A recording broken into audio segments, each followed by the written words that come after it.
Magandang hapon bayan, ito po ang Lacandolay News. Sa panahon ngayon ay maraming naglalabasan na mahal na damit. Ngunit sa isang pamilya sa Pritil, Tayuman, ay madami ang bilang ng tindahan ukay-ukay na mabibili ito sa murang presyo. At yan ang ulat ngayon ni Renz Ballares. Renz?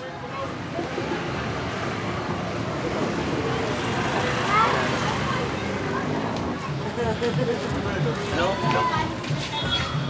Magandang hapon sa ating lahat. Magandang hapon rin, Joshua. Nandito po tayo ngayon sa pamilyang Pritil upang malaman ng suliranin na pamilyan sa kasuotan. Gaya na nakikita nyo, merong bra, merong panty, browler, damit, at kung ano pa makikita dito sa murang presyo. At ito po ang mga presyo ng mga kanyang paninda. Ang bra ay 35 pesos. Ayon kay ate, pwede pang tawaran ng 25 pesos. Hanggang doon na lang yun. Panty, 20 pesos ang malaki. O large. Small, 10 piso. Hindi na ano yun, tapat na yun. Short, 50 pesos. Ba? Murang-mura. T-shirt sa lalaki, 100. Sa pambabae naman, 50 pesos. Leggings, pambata, 50 pesos rin. Abay, ang mura-mura talaga dito. Ang skirt, regular, 10 piso. Ang makapal naman, 25 pesos. Medyas, manipis, 10 piso. Ang makapal naman, 20 pesos. At ang damit pambata, 20 pesos. O, ano pang hinihintay nyo? Dito sa Pritil Market, murang-mura ang mga bilihin. At ito ang may-ari ng tindahan ng pamilya na ito. Atin po pala. Ate Nanet, magandang hapon po. Gano'n na po kayo katagal sa negosyo nito? 5 years. 5 years. Ano pong naitutulong ng negosyo nito? Siyempre, yung mga bata. Malaking naitutulong po.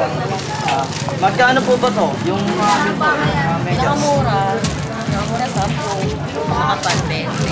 Yung panyo po, yung panyo. 10 rin. 10. Ito, 20. Makapal, maganda po ito, ano? Yung pinakamura po, ano po ang pinakamura? 10 piso. 10 piso po. Dapat na po yun, wala na po. Wala na. Wala na tawad. Di ba po, hindi na iwasan ng matumal na bentahan. Oo, lalo ngayon. Tapos na okasyon. Ano sa amin, lalo Yung month po talaga na pinakamatumal, ano pong month yun? pag walang pasok. Yung pinakamabili po? Pag may okasyon kasi, sa fiesta.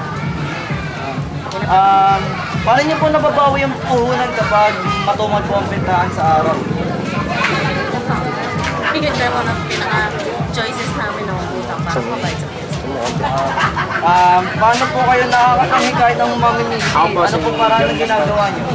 Sabihin mo lang naman sa kanila, bagay sa kanila, tsaka mura.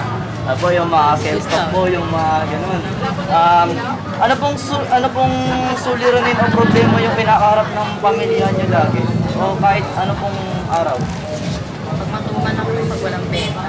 Siyempre, pag walang benta, mahirap. Pagbawa ng bata,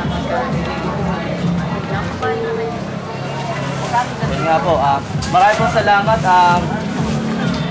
At ito po ang balita sa araw na ito. Magandang hapon. Salamat Renz. At dyan po na ipahayag ni Renz Ballares ang suliranin ng pamilya ng kasuotan. At isa na naman pong araw na nagdaan at balitang handog ng Lacandolay News. Isang ligtas at magandang hapon po sa inyo. At ako nga pala si Joshua Mangalos. At tumutok na, makialam na, Lacandolay News na. Paalam na.